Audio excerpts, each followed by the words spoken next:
Acting కూడా అంతే. Daily 75 తీసుకుంటానండి సార్, కొంచెం 60 నేనే. వాళ్ళు అనక్కర్లా, రండి 2 రోజులు లాగా ఆలోచించుకొని రండి, అలాంటి ఉండవు. అప్పటికప్పుడు తెగిపోయి అడ్వాన్స్ ఇచ్చేసేయాలి.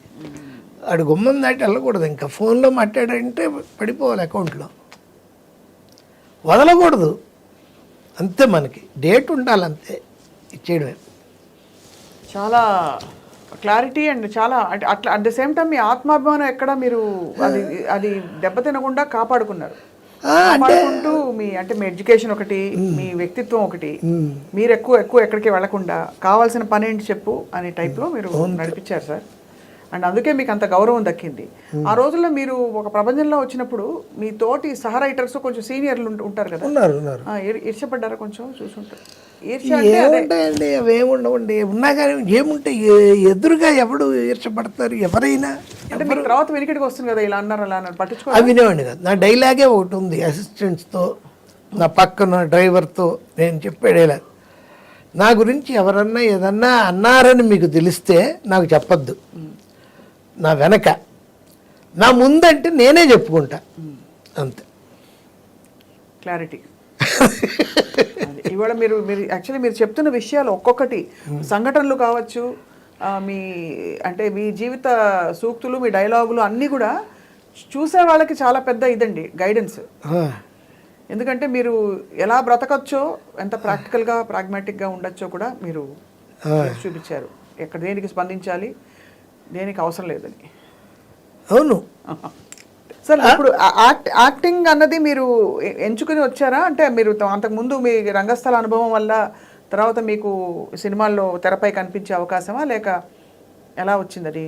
అంటేనండి, అదే ఇలా ఈ దేవంతగుడు గురేచుక అది రాస్తున్న టైంలో నాకు వచ్చిన బ్రేక్ అది షిరిడి సాయిబాబా మహత్యం కమర్షియల్ సినిమాలు అవుతున్నప్పుడు. అది చేయగానే వేమన చరిత్ర అని ఆయనకే విజయ్ చంద్రకి, అది అయ్యాక ఆగిపోయింది సినిమా. ఆత్రేయ గారు రాసి ఆగిపోయింది అయ్యప్ప స్వామి మహత్యం. అలా వచ్చాయి నాకు. ఆ తర్వాత ఈయన మన కోటరామకృష్ణ, సోగ్గాడి కాపురం, భలే దంపతులు, రావు గారి ఇంట్లో రౌడీ, అంకుశం, వరుసగా ఉన్నాయి. 20 సినిమాలు రాశాను ఆయనకి. మొత్తం తెలుగు తమిళ పెద్దవిది రీమేక్ కానీ ఇది కానీ జరిగితే నాకు ఎంత పర్సంటేజ్ ఇవ్వాలని చెప్పేవాడిని, ఇచ్చేవాళ్ళు కూడా. అలా ఒక సినిమాకి 1, 2, 3 అని కన్నడలో ప్రభుదేవ డైరెక్టరు, జ్యోతిక హీరోయిన్, వాళ్ళిద్దరు బ్రదర్స్ రాజు సుందరమును ఇంకోడు, ముగ్గురు హీరోస్. ఈ డైరెక్షను, ప్రొడ్యూసర్ బాలగిరి, సౌరభ్ గంగూలీ వాళ్ళ అంకులు.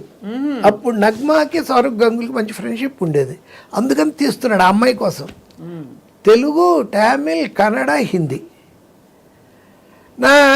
వెళ్ళాను, వాళ్ళు విన్నాను. ఆవిడే చెప్పింది కదా, అంతకుముందే ఆవిడ నాకు చేసింది అల్లరల్లుడు అవి చెప్పి నాకు దీన్ని చేసి ఇవ్వాలండి, ఆల్ ది బెస్ట్ అని, ఒక 1/2 అవర్ నాటికి ఇది అని చెప్పింది. వెంటనే అలా చెప్పింది. ఇప్పుడు మనం ఎలా ఇంటర్వ్యూ చేస్తున్నాం, వెంటనే అది ఎలా చేయాలి ఏంటో మొత్తం చెప్పేశారు. రికార్డ్ చేసుకున్నారు. అమౌంట్ అడిగింది. ఆవిడ రికార్డ్ చేసుకుని లేస్తూ ఉంది. అయిపోయాక లేస్తూ ఉంటే నేను, మేడం మనం ముఖ్యమైన విషయం మాట్లాడలేదను, we're not talking about the main thing, what's that money అని. సారీ అని అంకుల్ అని ఆయన్ని పిలిచి, ఆయన బలవాడు, నేను రెడీగా ఉన్నాను లోపల రండి అని తీసుకెళ్ళి ఏంటి ఎక్స్పెక్ట్ చేస్తారు, అన్ని లాంగ్వేజ్లు 5 లాంగ్వేజ్లు అన్నారు కదా, 25 lakhs ఇవ్వండి సార్ నాకు ఓకే ఇచ్చేస్తాను, నేను సింగిల్ పేమెంట్ కావాలి సార్ నాకు ఇప్పుడే, నాకు అన్ని కలిపి అన్నాను. సింగిల్ పేమెంట్ అయితే 20 ఇస్తాను, మీరు మామూలుగా తీసుకుంటే 5555 ఇస్తాను చెప్పారు. 5555గా ఇస్తాను అన్నాడు. నాకు 20 ఇచ్చేయండి అన్న. 25 వద్దండి, 5 లక్షలు తగ్గిస్తాను, ఇచ్చేసేయండి అన్న. 50% క్యాష్ చెక్ ఇచ్చేశారు. యాట్రియా హోటల్లో బెంగళూరులో కూర్చొని రాసి ఇచ్చేసారు. అది వాళ్ళది కామెడీ ఏంటంటే, వైట్ వరకు బాగానే ఉంది, 10 లక్షలు బ్లాక్ ఉంది, దాన్ని బాంబే రమ్మన్నారు ఒకసారి, అక్కడ డిస్కషన్స్ అని. ఏముండవు డిస్కషన్, ఎవడు రాడు లేవడు, అందరు రాత్రి 12 నుంచి లైఫ్ మొదలవుతుంది బాంబేలో, మీకు తెలిసి ఉంటుంది. తెల్లార్లు ఉంటుంది. రాత్రి 4 గంటలకి అంధేరి ఏరియాలో ఒకేసారి అపార్ట్మెంట్స్లో కుక్కర్ విజిల్ సౌండ్స్ వినిపిస్తాయి. అప్పుడు అనవుతున్నారు అనమాట ఎర్లీ మార్నింగ్.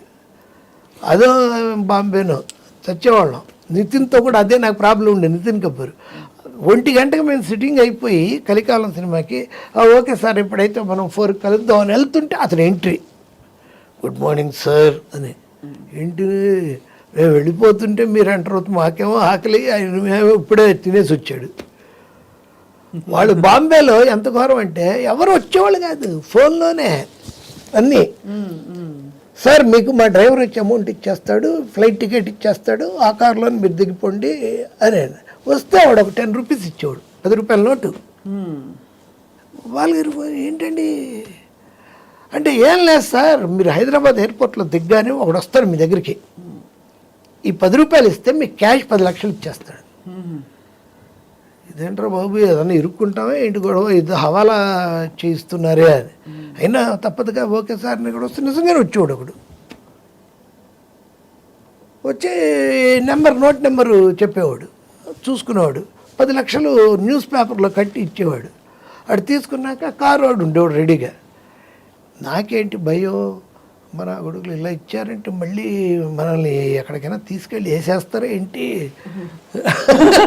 తెలియదు. అంటే స్మగ్లింగ్ చేసేసిన దీవార్లో అమితాబ్ బచ్చన్ లాగా ఏదో పెద్ద మనం స్మగ్లింగ్ చేసేస్తున్నామా ఏంటిది అర్థం కాదు. అది వీడిని ఇంటి దగ్గరికి వెళ్ళకూడదు, వీడితో పాటు మన ఇంటికి వెళ్ళకూడదని కావాలని అక్కడికి ఇక్కడికి వెళ్ళి ఒక చోట ఎక్కడో ఆపి ఏ నల్లకుంటో ఏదో అని వెళ్ళిపోమని ఈ సూట్ కేసు ఈ డబ్బు అంతా పెట్టుకొని వేరే ఆటో ఎక్కి ఇంటికి వెళ్ళేవాడిని. వీడికి మన ఇల్లు తెలియకూడదు, ఓవర్ యాక్షన్.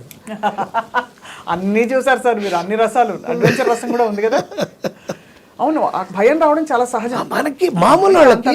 అవును, మనం ఎందుకంటే తెలియదు కదా సార్, తెలీదు ఏమిటి, ఎవరిని నమ్మచ్చు నమ్మకూడదు, ఏమవుతుందో తెలియదు కదా.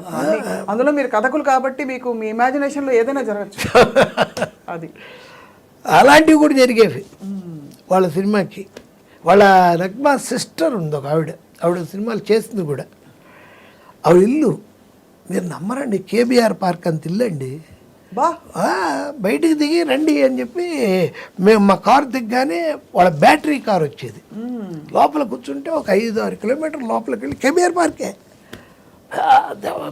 పెద్దవాడిని ఉండ చేసేసుకుంది ఆవిడ. గోల్డ్ గ్లాసుల్లో మనకి బాదం మిల్క్, గోల్డ్ బంగారం గ్లాసులు. ఏంట్రా బాబు, అలాంటివి కూడా చూసాం. అన్నిటికంటే గొప్ప విషయం సార్, మీరు మీ పరిధిలోనే, మీరు మీ ప్రపంచంలోనే ఉన్నారు. ఎక్కడికి మీరు you didn't get carried away. That is the great thing. అవును, అది గొప్ప విషయమే కదా. అది ఎంత గొప్ప విషయం. అవును, ఇన్ని జీవితాలు, ఇంతమంది జీవితాలు, ఇన్ని కథలు, ప్రేమ కథలు, ఇంకా మందు, సర్వము చూసేసారు మీరు. సో కానీ అదే ఇప్పుడైతే మీకు ఫైనలీ మీరు ఇంకా ఏం కోరుకుంటున్నారు జీవితాన్ని? ఉన్నంత వరకు ఇలాగే వెళ్తా ఉండాలనే, బ్రతుకంతా ఇలాగే నిమిషం మాటలాగా సాగాలి అంతే.